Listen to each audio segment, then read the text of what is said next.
There's a lot of things that go into pricing that home correctly, and we do the heavy lifting.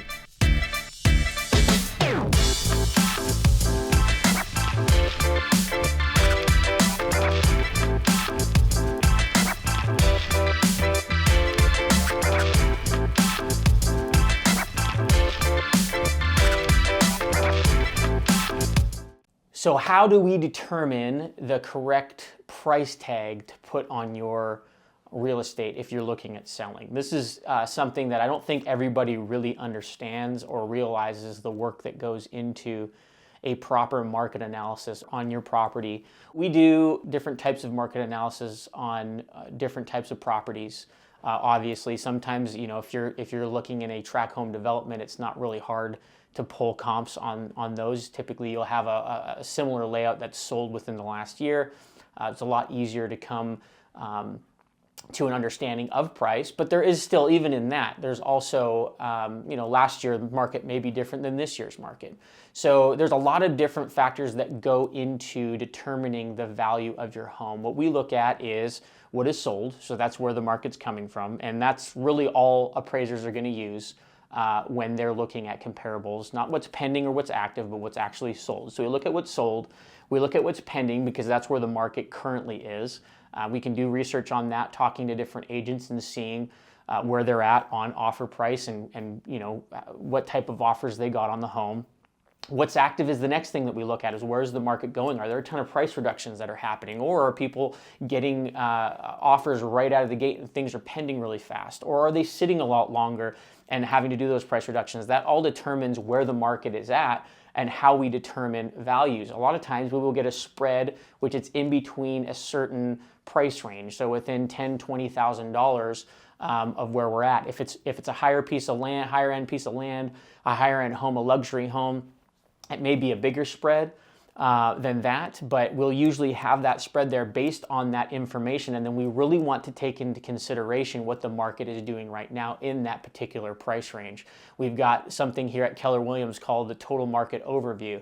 That shows us what's happening in each price range in that specific town or city or area, and it shows us exactly what's going on, the days on market before you get an offer, how many are pending, how many are active, what is our competition. There's a lot of things that go into pricing that home correctly, and we do the heavy lifting. We do the research, we make the phone calls, and we check in so that when we get ready to list your house, we have a really good idea of what it's going to sell for. Now, ultimately, you as a seller, you have the ability to make the decision whether you want to sell or not. It's our job to do the heavy lifting up front so that we list your property correctly and put a good price on there that's going to get you the most activity. So we do also get the question, what happens if we overprice the home? What happens if we underprice the home? And really that ultimately is determined by the market in general. How many buyers are in the market for that particular product is really going to determine, again, where we put that price. Now, right now in the market that we're seeing right now and the things that we've been dealing with, the market isn't moving as fast. So if you overprice the home, so if we have our numbers and we do the research and we have a really good idea of where the home's coming in and you're like, no, I want it for a lot more, typically what we're going to see in that scenario is it's going to sit and it's going to sit and it's going to sit. And we kind of use it as, look at it as a bullseye, that if we price it correctly and we do our best to price it correctly, we're going to get showings and we're going to get offers out of the gate.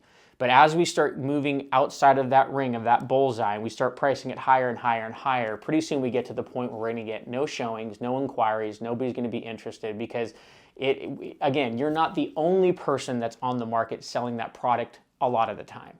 So sometimes if you've got a home on acreage, you've got something that's very, very unique, you've got big acreage, there's not a lot of it on the market, that can be a different a factor of that as well, and also on the luxury side as well. You can get into products that are a lot more rare, so we have to work really hard to come up values on that. But if you're way overpricing your home, you're just not going to get the activity that you want. And so what happens then? Then you have to start doing price reductions. Well, as you're doing price reductions, if we're kind of in a declining market or a market that's holding steady, sometimes we'll have to do so many price reductions that we may have got more for the property if we would have just priced it correctly than having to do all those price reductions.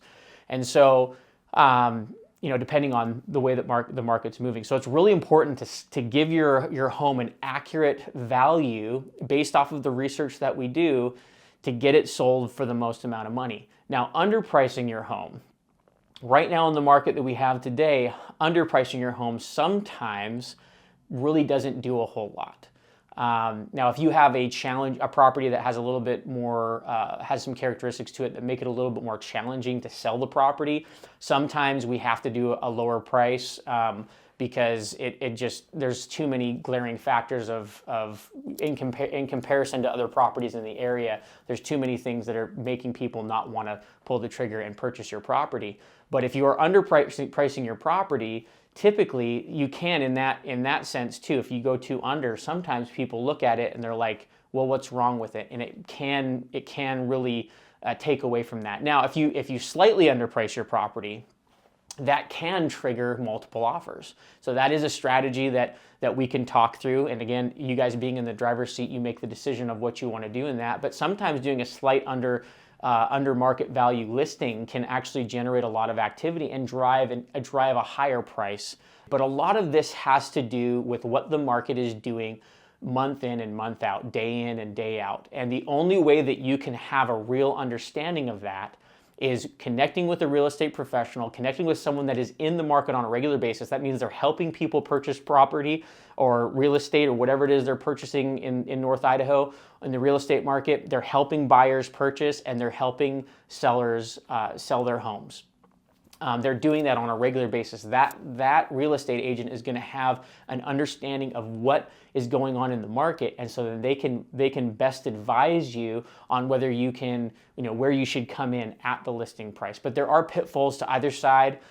Again, our best practice is to list it at market value or slightly under, and that will generate the activity. Because again, getting the most amount of qualified buyers to the table is going to determine how fast you sell the property, and it's going to determine for how much.